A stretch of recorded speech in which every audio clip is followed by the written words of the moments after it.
That was my big one. Let me go to you, Charles. Weekend off. What was your biggest game of the week? What stuck with you?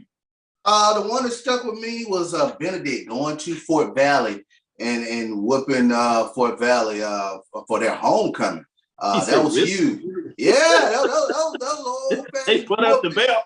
Yeah, they broke out the belt and went to work. But shout out to Benedict getting it done there at Fort Valley. As I call them, the Fighting Chinnis Bears. They were able to stay undefeated on the weekend. So shout out to Benedict Tigers for a very good win. Yeah, man, they were fighting Chinnis Bears. BJ Jones, man, what was yours? What was your matchup yesterday that had you thinking about? Ooh. Man, it was Tennessee State and Lane. Man, watched the game, saw that it was close.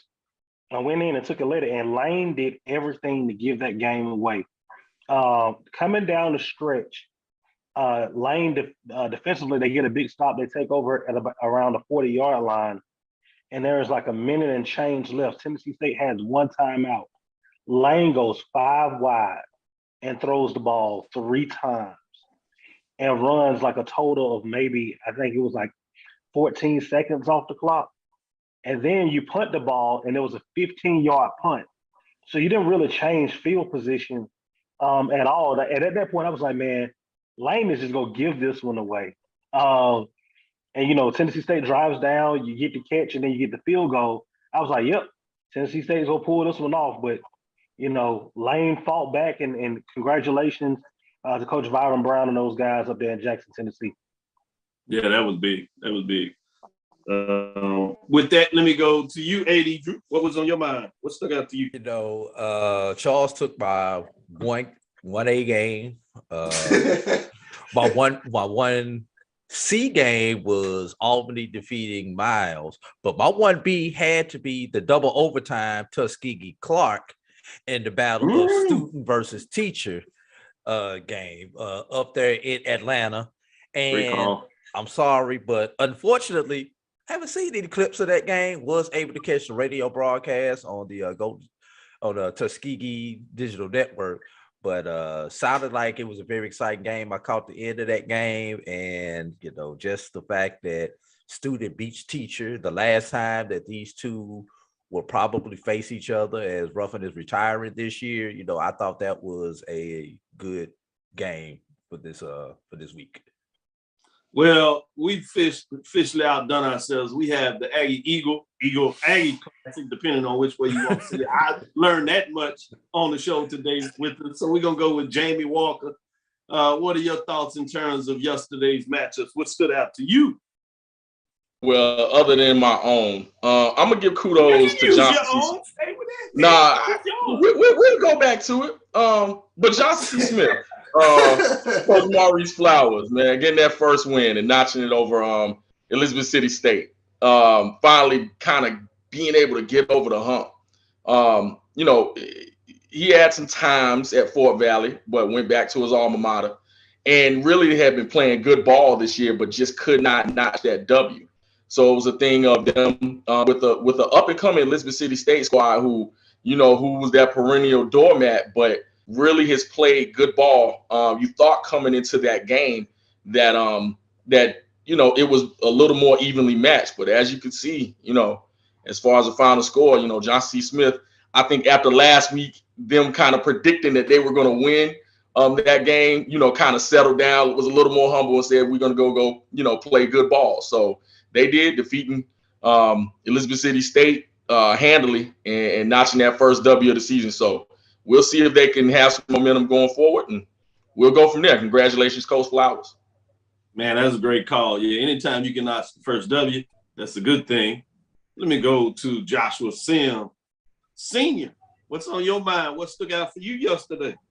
Everybody on the show knows where I'm going with this. We talked a little bit about it before we came onto the show, but before I even get into that, Doc, let me give a shout out to Coach Frazier, man. He's got that Virginia State team rolling. They beat Shaw yesterday, 28-24, man. That was a good win, man. I talked to Coach Manigo, man. That offense is clicking, man. So salute to Coach Frazier and that Virginia State team. They hitting a nice stride too, by the way, here lately. But Without question, man, the thing that kind of stood out to me yesterday was our loss against Campbell. Let me say this.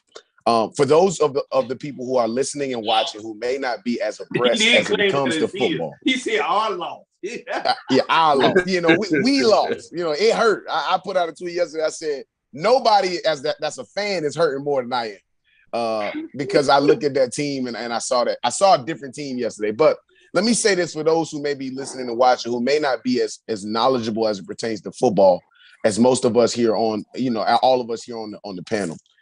Football is a game between good teams. It's a game of scheme and strategy.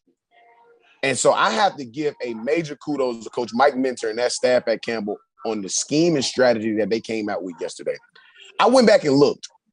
North Carolina Central has not played an up-tempo football program in 4 seasons. The last time we played a team that was up-tempo was when we went to go play Duke.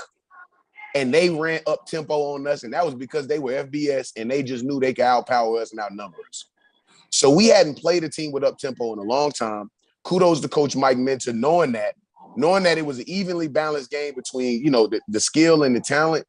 It was not because of their offensive line play. I cannot drive that home enough. I've watched that game now between last night and this morning 3 times. It's up tempo. That is the great equalizer when it comes to college football. If you cannot keep up with a team, it becomes a windfall, and you are not going to be able to catch your footing until you down 28 points like we were at halftime yesterday. Kudos to our defense, Coach Cord. Coach Cord came out in the second half with a total different scheme, you know, and really kind of controlled that up tempo in the second half. You know, we licking some small wounds going into our bye week this week. We got Morgan State, and I will say this, Doc, before I pass it off. I saw a lot of fans of teams inside the MEAC talking crazy yesterday. Please recognize your time is coming. We'll see y'all soon. Start with Morgan State Thursday night. I'll be there. Josh, quit looking at that tape, man. Don't hurt yourself like that, man. Don't. Yeah, I'm done. I'm done. Yeah, 24 hours is usually what I give myself, especially now that I ain't playing no more. I ain't coaching no more. 24 hours, I watch some film. And then I'm done, dog. I can't do it no more. He just put everybody on the MEAC on the clock. Boy, I tell you, now that's brave. Hey, Let me give a shout out to Luxury Goods in terms of this jacket here. PB folks of mine, luxurygoodscompany.com. For those out there shopping for their wear, particularly at Prairie View Land, just wanted to give them a shout out in terms of putting me on this. Let's get into our first break. We'll turn it around. We'll get back into it as we move on to some of the matchups. This is Dr. Bill's Inside the HBCU Sports Lab with a host of your HBCU gurus that's going to break it down and give you all the information you need this morning.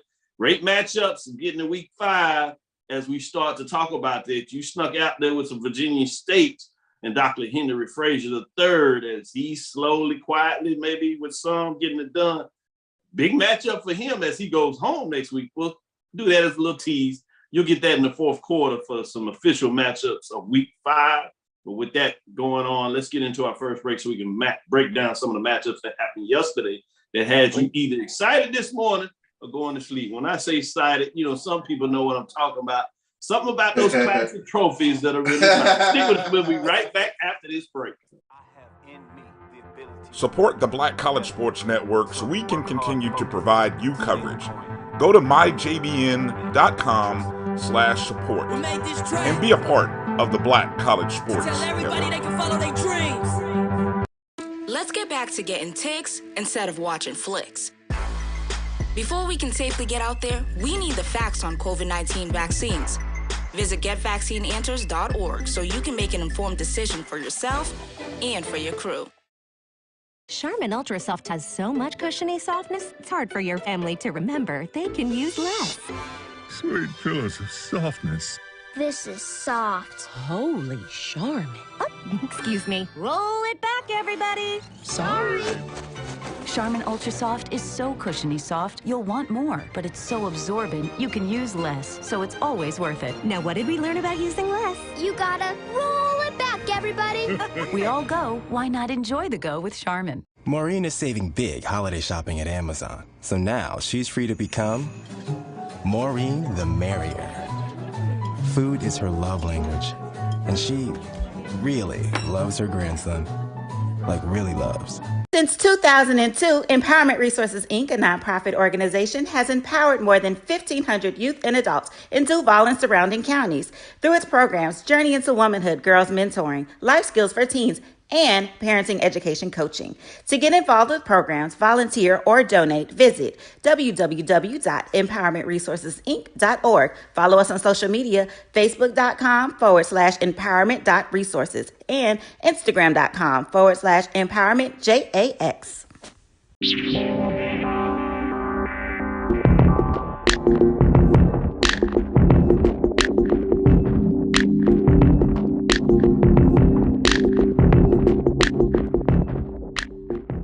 Press the analytic data with your hip hop. If you know them like I know them, they gon' tell you if your team, if they wanna law and who the ball.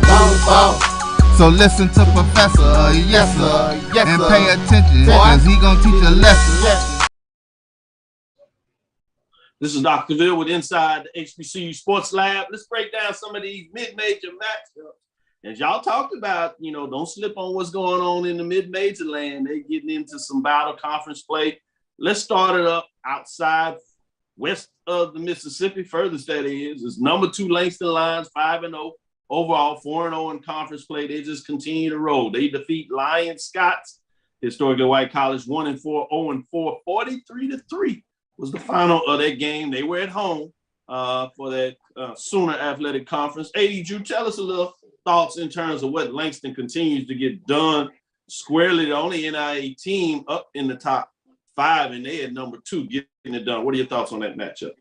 What they get done, the easy question to be asked, what do they not get done? As they are on the road, but we've seen this before, Doc, because I believe they jumped out 7-0 last year before losing their final 3 games and winded up on the outside looking in.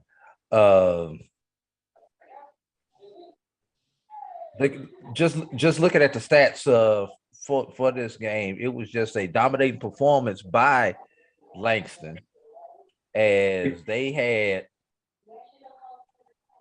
I know, Charles, when you 509. Coach Morgan, you always talk about how solid is he as a coach, and I'm coming back to you, Drew, with some stat data that you have. Talk a little bit about why you think Morgan just continues to roll Coach Morgan over there at Langston. Yeah, great question, Doc. I mean, when you stop and take a look at Quentin Morgan over the past 3-4 years, I mean, he just gets this team up week in, week out to just be dominant. And that's what they've been doing. And that's why his name is always on short lists for coaching vacancies at bigger programs. He is just a good, solid coach, and their teams always are prepared week in, week out. So I always, I take my hat off to him because, every time there's a big matchup, we kind of look over there and peek over there and see what's happening in Langston without fail. They're ready to go week in, week out.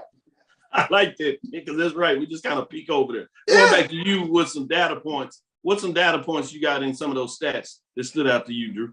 Larry Harrison, 263 yards in the air, 4 touchdowns.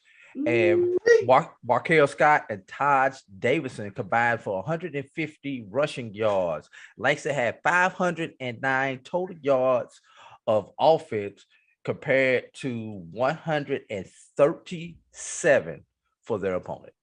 Nice. Joshua Sims. Let's go up to CIAA country in Virginia. Number 6, the Virginia Trojans, 4-1, 3-0. The Fighting Doctors, I guess you call it, Dr. Henry Frazier III. I love Coach Doctor. I was in his dissertation defense. I'll say that at Prairie defeats Shaw Bears 1-3, 1-1, 28-24. Close, slug it out, but he got it done. Trojans scored go-ahead touchdown late with less than a minute left to earn their 4th straight victory, defeating Shaw 28-24. What are your thoughts? Yeah, man.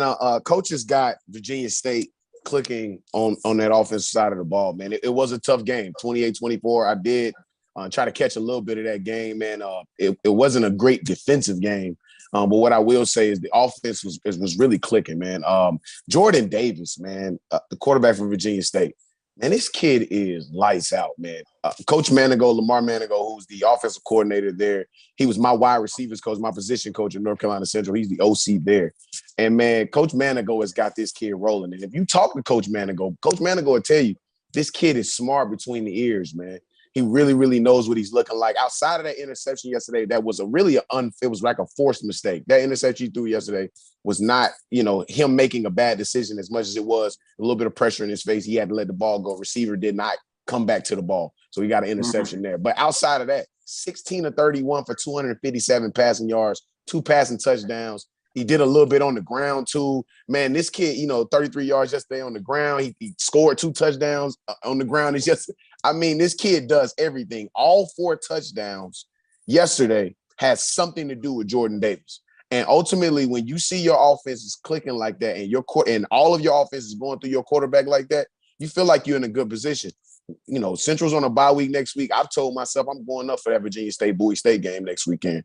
I want to see, man. I want to see with my own 2 eyes. Hopefully, Coach Manigo give me a sideline pass so I can come holler at Coach Frazier and bother him while he on the sideline. I know what he gonna call me.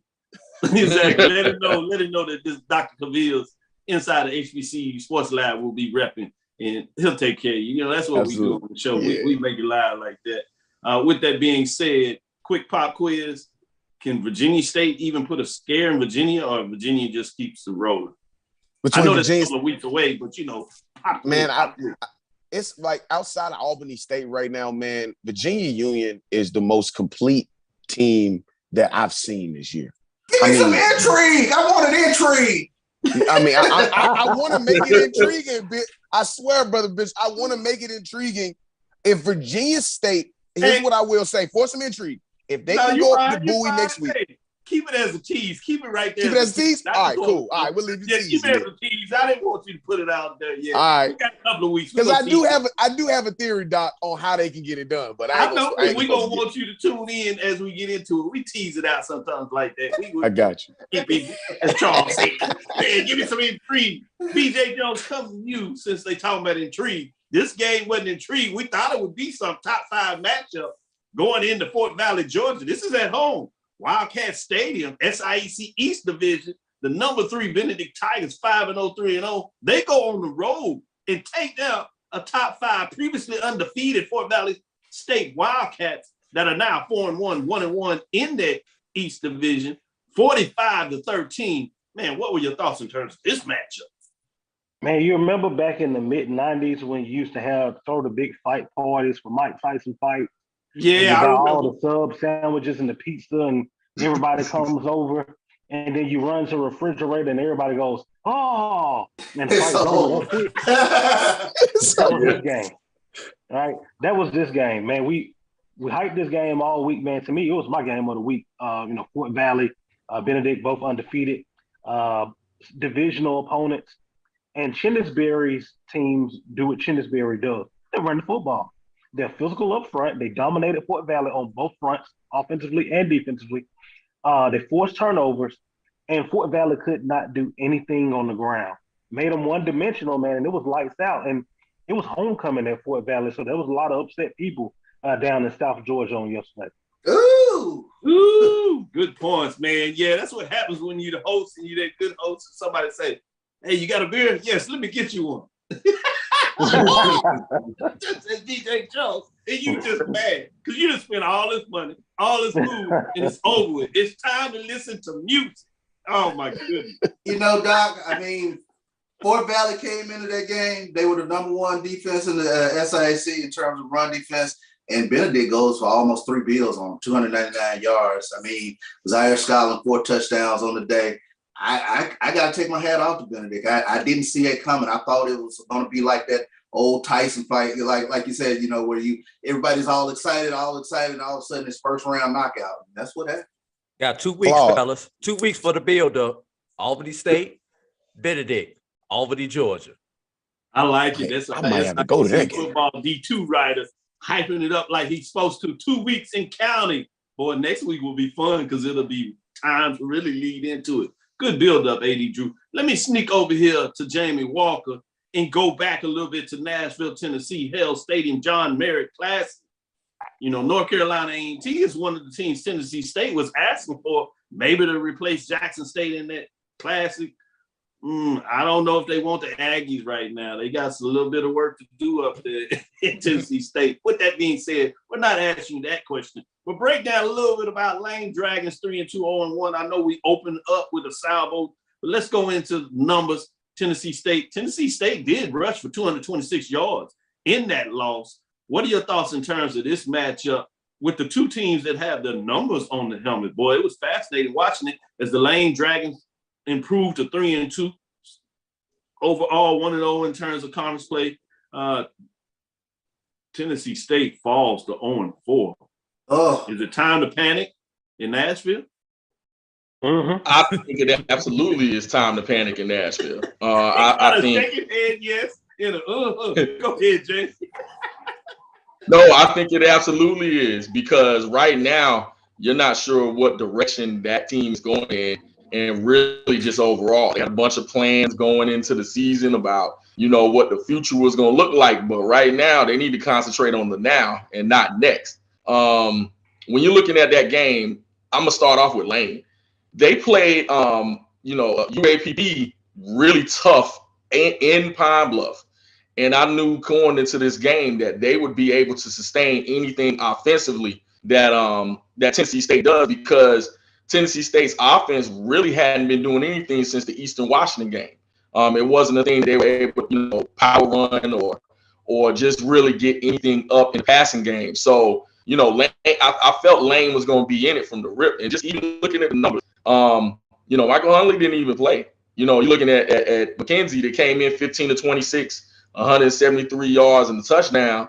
Ike Brown, 16 carries, 63 yards. So the numbers itself was somewhat pedestrian in relation to what Lane does offensively, but they were able to score and stay in it, and that defense just came to play. I was worried going into the game that power running game of Tennessee State was going to overpower Lane in certain ways just because of the divisions and type of players, the transfers that Tennessee State was able to bring in. But kudos again to Lane. Outside of that Benedict game, you're talking about a team that's really been playing really good ball. And you may see those two same teams in the SIAC championship. I know Albany State will have something to say about it, but definitely you could see them again because they are playing good ball and could very well win that West. So, shout out to them once again. Yeah, the only thing maybe you can hold your hat on Tennessee State is your starting quarterback, running back was out. So maybe that gives you a glimpse. You continue to do on the defensive side of the ball, but yeah, the backup quarterback that came in, had the pick six, and then they got the fumble that turned into touchdowns that really led to the points that ultimately became huge in terms of the difference in the game. So that's something that Tennessee State can think about. Doc, what makes this game real disheartening for Tennessee State? They had 11,000 fans on campus at Hale Stadium for that L. So that's huge. First time for that L. Yeah, they look good on TV in terms of that John Merritt being at home. They added some stadium. They put the press box on the other side, calling the game. And so aesthetically, shout out to OVC, Tennessee State, in terms of what they did there. And Dr. Mickey Allen, in terms of what he's getting done on campus, because it's certainly aesthetic-wise, as I like to say, the HBCU athletic aesthetics, it looked good. So that's another thing they can be excited about. But we'll see how long that lasts if you keep on putting a performance in that. And we get in that fourth quarter, we'll talk about the fact that you got the Wildcats coming to town, which is not going to be any easier for them. Hold on as we get in this break. We'll be right back as we get into the third quarter, get into some halftime battle of the bands that went down, State Fair Classic, Grambling, Prairie View. We'll get in a little bit of that as we get into some huge matchups and get into the major division. Stick with us after we'll be right back after this break.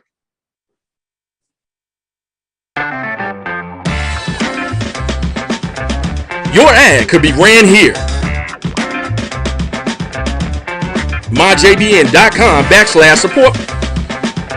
MyJBN.com/support for more information.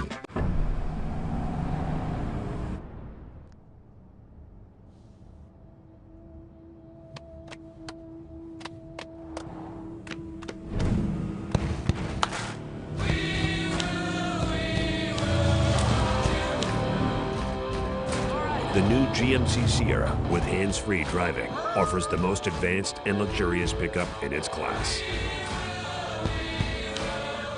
Yeah, it rocks. From novice to aficionado, find yourself here. High quality cigars plus personal customer service. Slow Burn is Waco's only mobile cigar lounge, featuring a meticulous, curated collection of premium cigars. Visit our website, www.slowburnwaco.com. That's www.slowburnwaco.com. Supermarket sushi, really? No. Wait, Troy, you work here? I'm never not working. Like Head & Shoulders Scalp Shield technology, up to 100% dandruff protection, even between washes. Never not working, huh? Oh, Troy, you're such a good teacher. Yeah, I know. Never not working. Never not working. Never ever not working. Are you serious? Never not working. Dandruff protection that's never not working. Head & Shoulders Scalp Shield technology.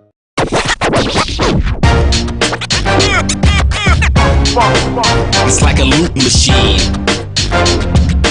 All around town, people trying to get down. Press the analytic data with your hip hop. If you know them like I know them, they gon' tell you if your team, if they wanna loud, and who the ball. So listen to Professor, yes sir, and pay attention, cause he gon' teach a lesson. This is Dr. Bill inside the HBCU Sports Lab with Mike Washington, Charles Bishop. We got the full team on this place, and then you coming out of those breaks sometimes, comments will get you going, man. Y'all to hear the outtakes.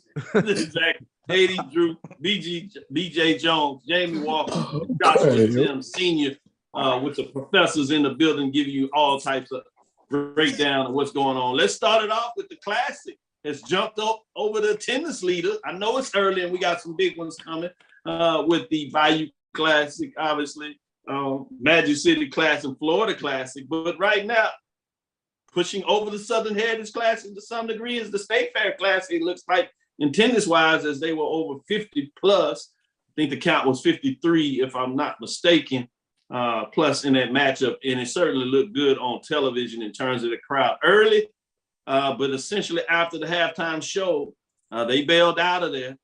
Grambling tried to muscle a comeback, but everything fell short. Get into the breakdown a little bit with AD Drew. What were your thoughts in terms of State Fair Classic when you had the number 3 Prairie View Panthers 3-2, 3-0, defeat the Grambling State Tigers 1-4, 0-2, 34-14 in the State Fair Classic. Grambling still does not have the G, and Prairie View did not make sure they got it back on them. Dallas, Texas was the scene of the crime. AD Drew, what are your thoughts? First of all, very good game as far as the aesthetics on TV with the crowd there in the Cotton Bowl and how they had everybody spaced out. So it didn't look like, it didn't look empty. It didn't see the tarps and everything like that to make the stadium appear smaller. Now, as far as rambling goes, remember no G, so they're called rambling. I am trying to figure out what the heck was going on special teams. I saw not one, but 2 special teams plays where the punt returner made, for lack of a better word, bonehead decisions. The one where he ran up when you called fair catch and decided he didn't want to let the ball drop and ran up at the last minute and the ball just basically went through his arms on an end over end kick. He had to run or try to cover 5 yards at the end, and he probably should have just went on ahead and let that one drop since he was not in the proper position. And then the one where you had to go back and watch the replay to figure out what the hell happened when the ball hit off the blocker's helmet as he was trying to block for the kick returner there. So, we think we got problems with quarterback and everything. Special teams, those 2 plays just kind of stuck out with me when I was watching the game. Like, boy, it's bad down there at the I can't even call them the G in Rambling, Louisiana. Yeah, when it goes bad or goes south, sometimes it really goes south. With that being said, BJ Jones smiling a little bit. He's talking about the overall record of the coach, wherever he is. I'm not gonna go there. I'm not gonna go there. Oh, God. I try not to laugh, yo. Let me bring you in here and give a little more data analytics or wherever direction you want to go with the State Fair Classic yourself. Any thoughts you had on that? Oh man, for Grambling, man, they have talent and spots, man. Those running backs are very talented that they have. You can see the talent and spots they have, and it's just the inability to put it all together. I mean, they jumped out. Remember that 4th and 1? They go for it. They break a touchdown, and then it gets called back, and nothing ever was the same in that ball game from them. And you got to start wondering, man. Right now, you're 0-4. You got to go to Alabama A&M next weekend, which isn't an easy place to win. But for whatever reason, Grambling does have Alabama A&M's, number. If you don't get off the snide, then how is the psyching of that locker room? Yeah, good point. Charles, you want to sneak something in there on that? Yeah, I mean, I think it's Grambling look like this. You had the Jackson State Grambling matchup for years. Yeah. Kind of had Jackson State numbers, so you've seen it from this perspective. Mhm. Jackson State is rolling now against Grambling in those last 2 matchups. What are your thoughts just generally? I know it's different coaches in those, but no, it kind of unfortunately resembles the time before Roger Fobbs got there. And it's just a team that's really, really searching for an identity. Like BJ mentioned, they have some talent in spots, but they can't have they're not getting that play that gets them over the hump. They had that touchdown call back yesterday, but it's a team that's really searching for an identity. It made a quarterback change yesterday with Julian Cavil coming in the game, and that seemed to give them a little bit of a spark there in the second half, where they were able to get a couple touchdowns in the second half and kind of reinvigorate the sideline, if you will. But right now, it's a team fighting and scratching and hoping for that play that's going to get them over the hump, and it hasn't happened as of yet. Talking about turning around, let's go to you, Jamie Walker, with A&T. You've seen this up close. You follow this team. They've won 2 straight. They were 0-3, and a lot of folks were ready to write off the Aggies.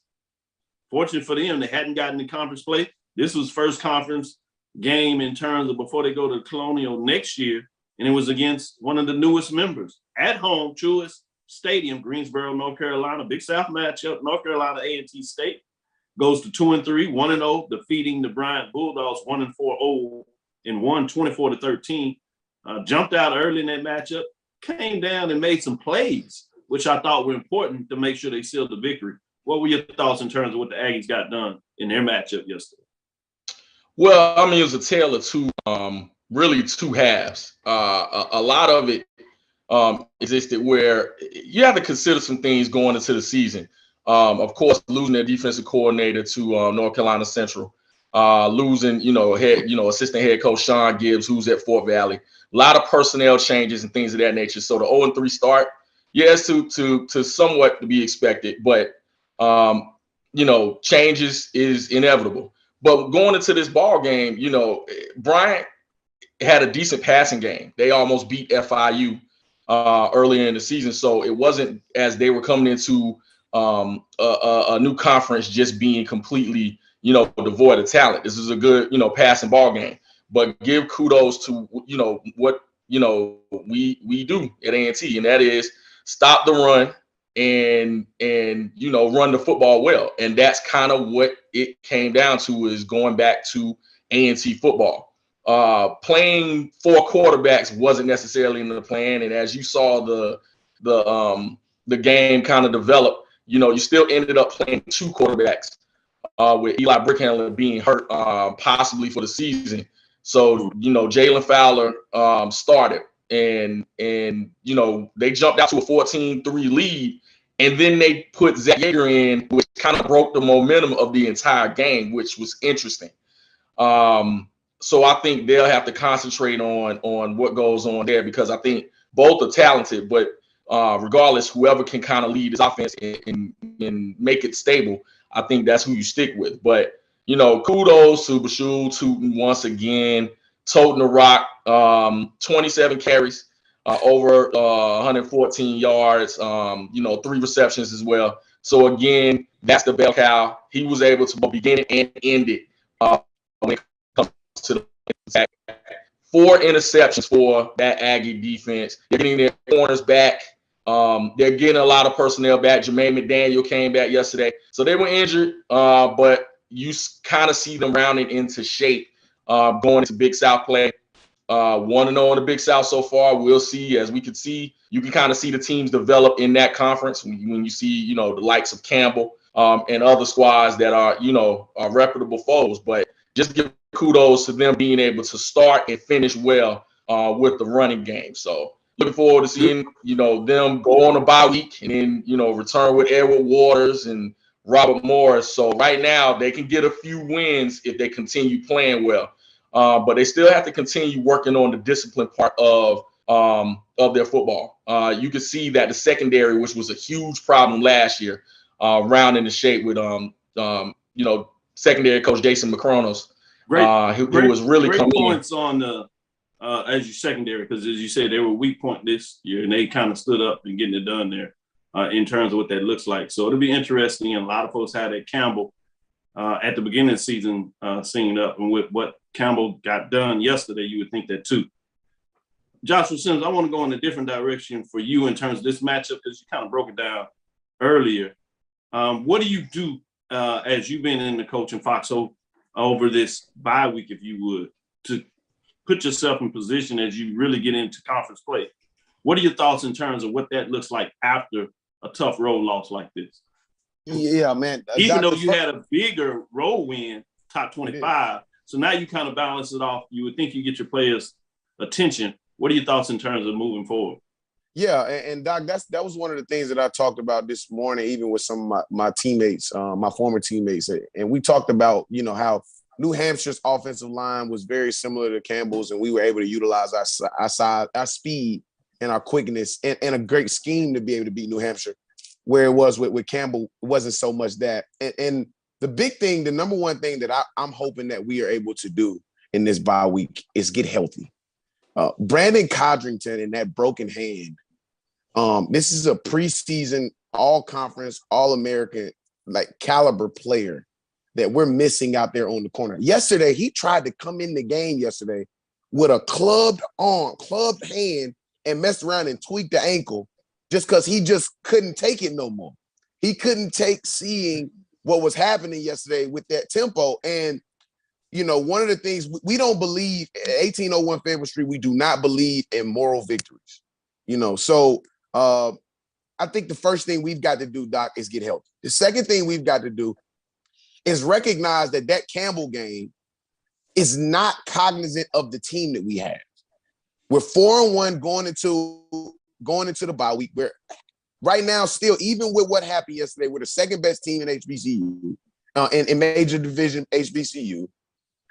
And now we're getting ready to go into conference play where we can be able to kind of assert ourselves, because none of these teams that we're playing in conference are up tempo. I mean, let's just keep it real. Shout out to Delaware State yesterday beating Robert Morris. Oh my goodness. Nobody saw that. Great win.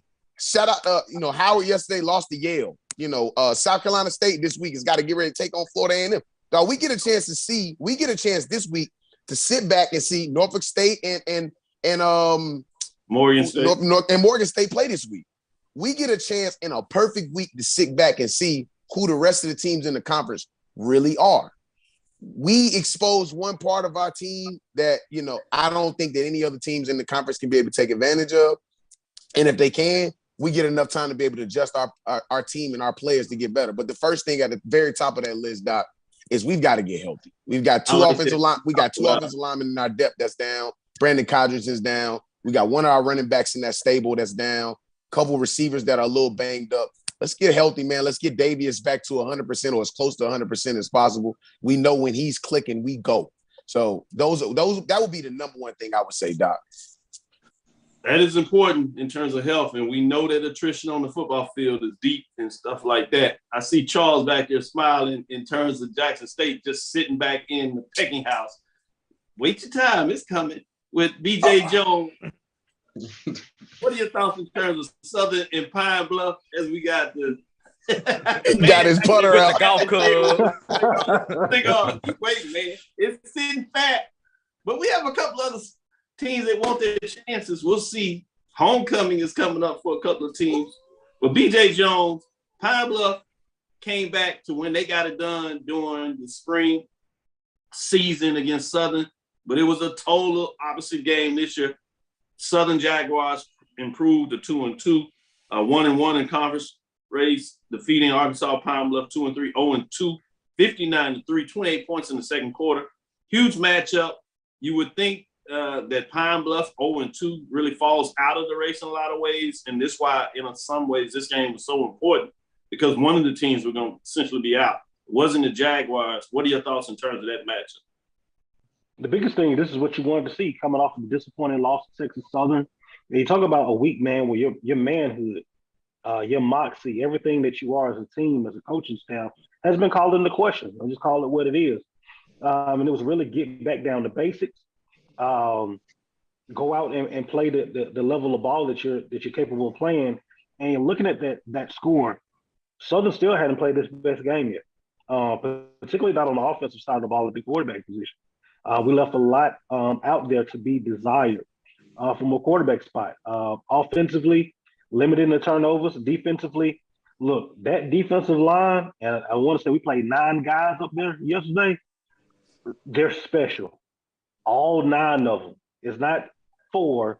All 9 of them are special. The young guys in the linebacker position, the secondary, you're starting to see some of those guys in the rotation that we didn't have at the beginning of the year. And I think now you're starting to see the upward trajectory, and it sets up a very, very crucial game next week as we travel out there to you guys, Dr. Take on Portland. Yeah, way to set it up, BJ Jones. We'll come back at the fourth quarter, and we'll talk about some of those matchups next week because they get good. Let's get into it. Let's get into our last break and figure out on some matchups next week. We'll be right back as we turn it over. Let's get into that fourth quarter. Stick with us. We'll be right back after this last break. Hey, Grace. Thank you guys for what you do for HBCU athletics. This is a fantastic avenue for all of us. This is our ESPN, so we love what you guys do. Brian, AD, Roy, all you guys at BCSN. We really appreciate what it is that you guys do for us.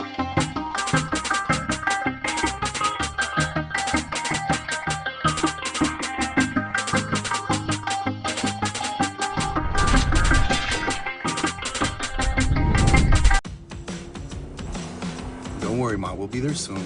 We? Is this the one? Well, let's say I found the one who takes me to another level. Always stays calm under pressure. Most importantly, the one that helps me discover the coolest places. This sounds wonderful. Come outside, I'll introduce you. They're here. Definitely the one. Introducing the all-new Nissan Frontier.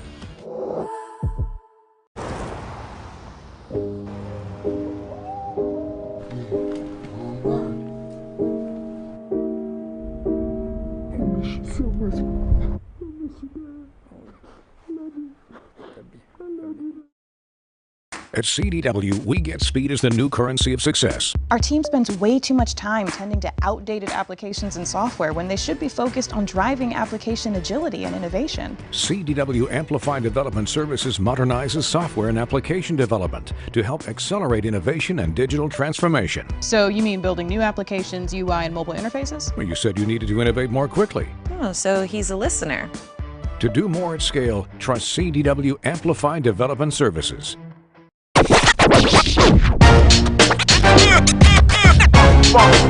It's like a loop machine. All around town, people trying to get down. Press the analytic data with your hip hop. If you know them like I know them, they gon' tell you if your team, if they wanna lose, and who the ball. So listen to Professor, yes sir, and pay attention, cause he gon' teach a lesson. Do that? Yes, he did. He did. This is Dr. Cavil with Inside the HBCU Sports Lab. We want to get into the season coming into this. A lot of folks got excited and they keep talking about this expansion talk. So I wanted to show a little bit about this week, because week 6 is what you would see if you were into this thought process of an expansion of the SWAC. It's fascinating to me because a lot of folks talked about the fact that they wanted Tennessee State, and all of a sudden they came out there with the South Carolina State talk. And I told everybody Dr. Charles McCullin is not going to do that in terms of disrupting the MEAC, in terms of purposely going after South Carolina State. And now with the change to AD, I certainly don't see that happen. But for full disclosure, in terms of what this looks like, this would be what a 14-league SWAC would look like in terms of matchups on the Saturday. And this is a Saturday. When I saw this, I was like, I'm going to tease this out early in terms of that. You have Grambling at Alabama A&M. You had, which would be a East-West matchup, which is that. You have FAMU South Carolina State, which would be a Eastern Division matchup. You have Jackson State at Alabama State, Eastern Division matchup. That's Alabama State homecoming. Jackson State, it said rumored that they're going to put a 50, 60, I don't know, something. Oh, no. They ain't said nothing like that. They ain't said nothing like that. Oh, no. No, you don't. And then you have Texas Southern, Arkansas, Pine Bluff in the West. Those teams will fight it out. You got the matchup that BJ Jones teased out, Southern Prairie View, big one in the West in terms of leaders at the top.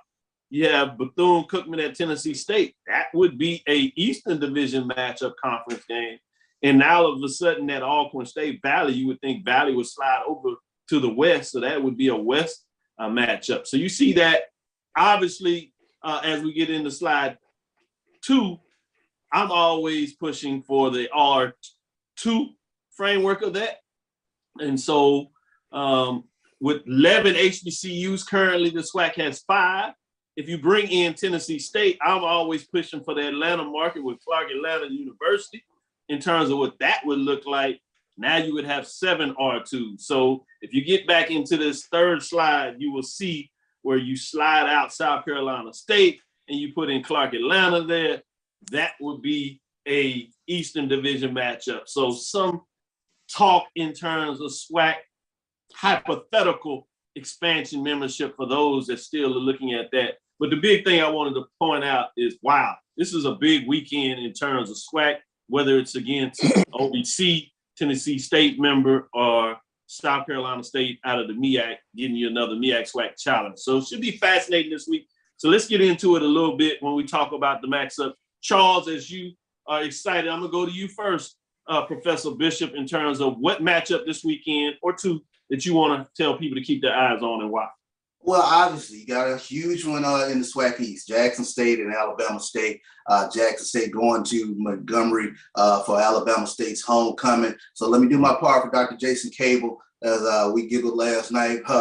All points within Alabama. You need to make your way to Montgomery this upcoming weekend. I don't care if you're from Huntsville. Y'all know y'all not going to that A&M Grambling game, but Huntsville, Mobile, Birmingham, Anniston, Ardmore, wherever else. I want y'all in Montgomery this weekend. That's going to be a huge matchup. You're talking about Alabama State coming off a big road win over Texas Southern, getting ready to defend their home turf.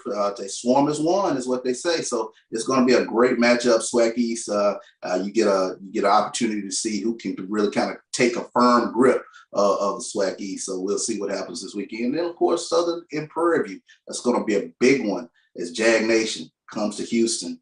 And that's going to be a big one in Prairie View this weekend. I can't wait to see about that one. Yeah, that matchup between Jackson State and Alabama State, for Alabama State homecoming, features a top 10 matchup, including the number 1 team consensus in a lot of people's polls. So it'll be fascinating when you talk about it. BJ Jones, he tells that a little bit, and you did it before. I'm going to go to you in terms of, I believe, what your matchup to watch is on this. But with that said, what are your thoughts in terms of key matchups this weekend? Oh, man. So, definitely I think it starts out in Prairie View, man. Southern visiting Prairie View, and look, Prairie View fans, we've been out there twice at the new stadium, so you know what time it is. If you don't buy the tickets, we will. It will be Baton Rouge, Texas again. Hey, that's nothing like having a home game and you feel like the visiting team. That's called a call out. That's a call out. Yeah, like I it think is, it's officially that's a good call out. I would say on this one, people have had this game circled on the calendar in terms of Coach Dooley coming back. So I don't think ticket sales will be a problem. Team will be hyped. But the last time you had something like this was when Odoms came to town, and it didn't end well. So that's always in the back of their mind. So I think you'll have a more focused team. So it'll be interesting to see what this looks like. Obviously, you know, Southern's going to be hyped with Dooley. And it'll be fascinating to see, to me, which of the two teams can really just play the game versus playing all the talk and all the chatter that'll be around everything outside of it. So great points in terms of what that looks like. I believe Southern with the win will probably jump in the top 10. So you got your second top 10 matchup between SWAC teams. One in the East, one in the West. I agree with you. This should be fascinating. Let me slide to you in terms of Jamie Walker. What is your big matchup this weekend? What are you looking at for people to keep their eye on? A&T is all. Maybe the Aggies. Yeah, I'm looking forward to that South Carolina State FAMU matchup. And the reason being is because FAMU beat them handily last year. It wasn't a matchup. I think right now FAMU's playing better. Yeah, FAMU's playing better.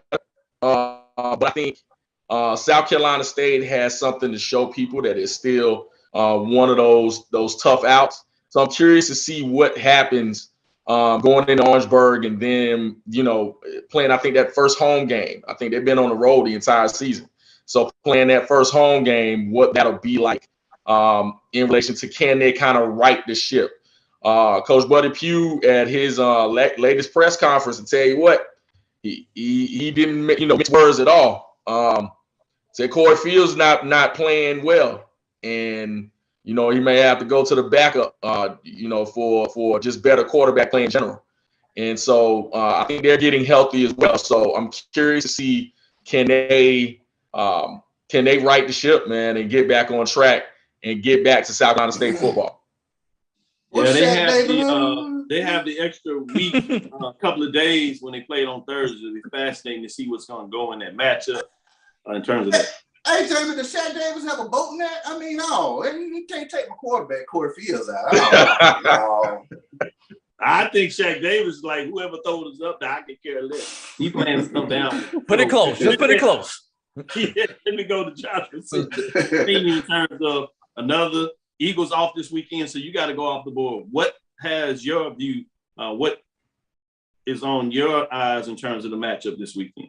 Yeah, I got a ditto right where Jamie was at, man. That Florida A&M South Carolina State game. Listen, as a North Carolina Central grad, I'm a super fan now.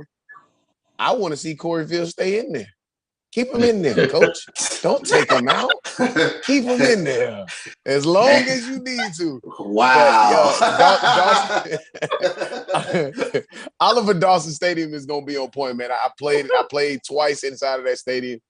In my 4 years playing at Central, I played twice there. It's gonna be all right. It's not gonna be a very packed stadium, man. South Carolina State is reeling right now, and I know a lot of South Carolina State fans are very, very low right now, feeling like, you know, obviously coming off of the win. But listen, December 2021 was a long time ago. All right, we're coming up on a year of that. Like at some point, guys, y'all got to let that go. All right, and recognize where you are right now.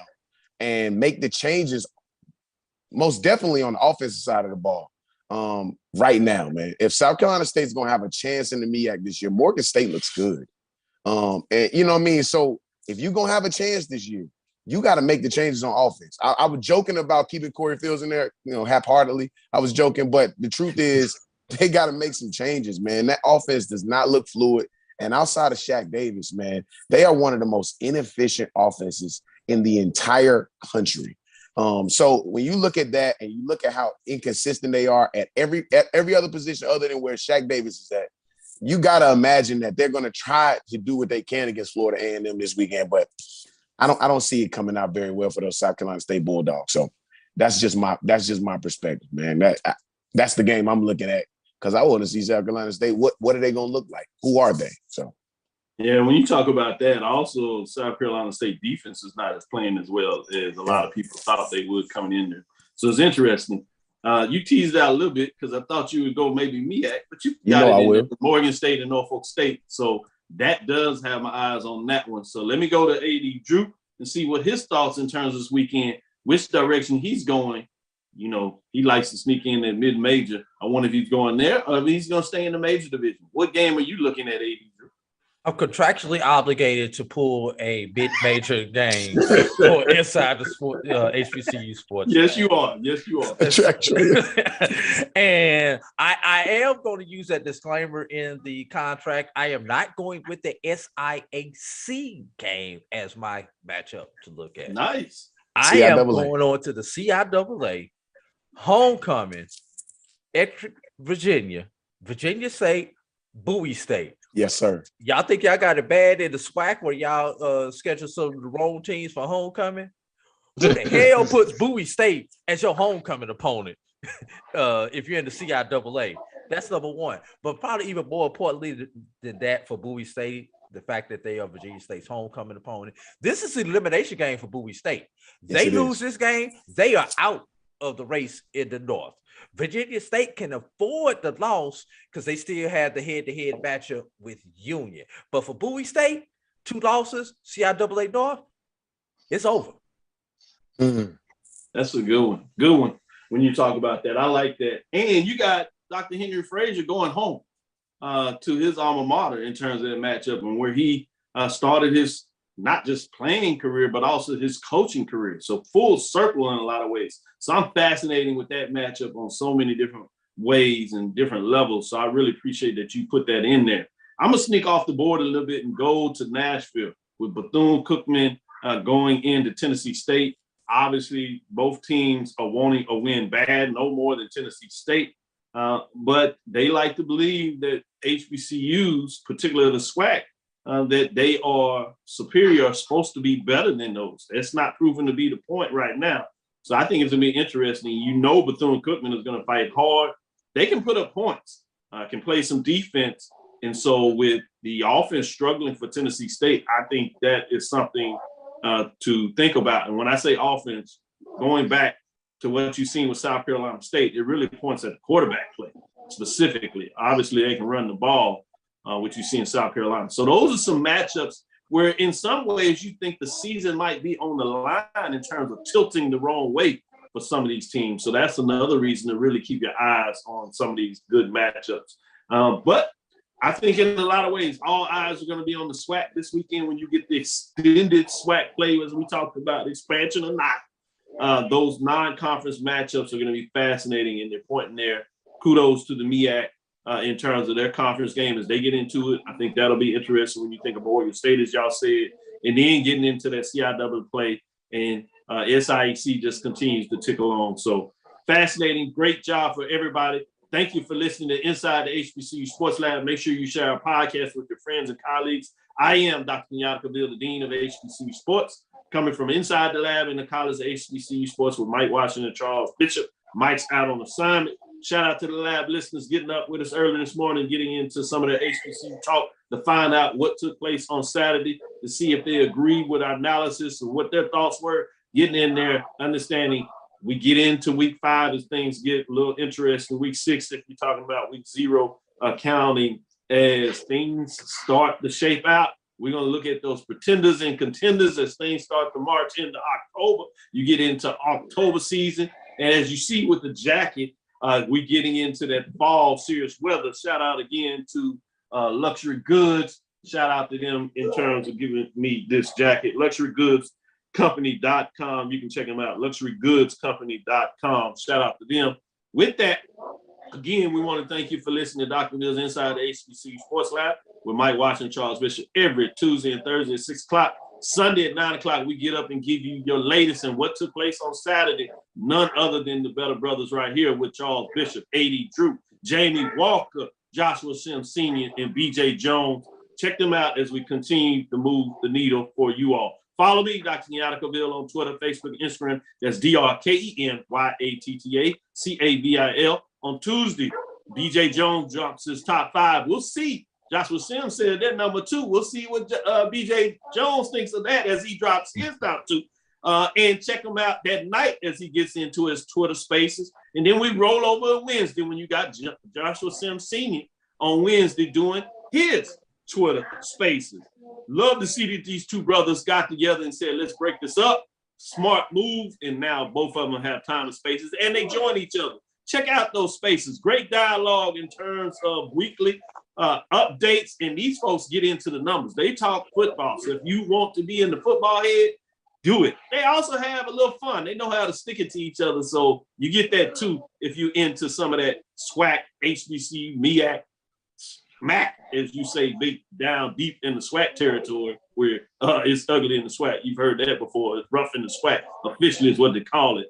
Get into that. Obviously, check out AD Drew, Brian and AD of Sports Rap. They'll drop it this Sunday night. Take you a deep dive, long dive in terms of the week that was. Midterm grades. To the week that is. As you break it down, you got any special guests coming on the show today? We're supposed to be having somebody from the related to the game in Pittsburgh. Haven't quite lined up who that guest will be. Don't know if it's going to be an athletic director from one of the two schools or somebody from the Pittsburgh Collaborative, but we do have that time slot reserved for them. We'll show that up this afternoon, and we're going to give our midterm grades for the mid-majors, as we call them over here. Hey, it's week 5. It's halfway through the D2 season. Woo, so we're going to give out some midterm grades. Because I put an F grade in your life in a minute. Hey, Doc. Just for the small schools. Doc, let me upset everybody real quick. Should do it for the Heisman. That's all. All right. We'll talk D1s next week. I like it. I like it. Big talk. I like it. Dream big, continue to move forward as we get into it. Inside the HBCU Sports Lab 1 on Twitter, Facebook, and YouTube. Inside the HBCU Sports Lab. Should do it for the Heisman. Put it out there, at least in terms of talk. I like the fact that you're marketing and you get into this business. Part of that, as we do it, and one of the reasons we get out here is to highlight HBCUs, and more importantly, is to highlight these players. So if you get a chance to market those, we can get into realistic whether he's going to win. That's a whole different equation. It's really too early for that anyway. But what we're talking about is highlighting players.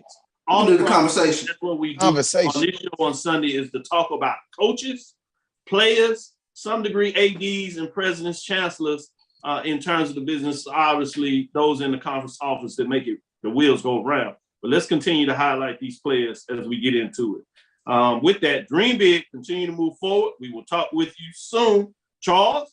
Of course. AD? Lecture. Jamie, Sims, and Jones. We'll let y'all do it together. Dismiss. I love it. Great job. All right. We'll holler. All right.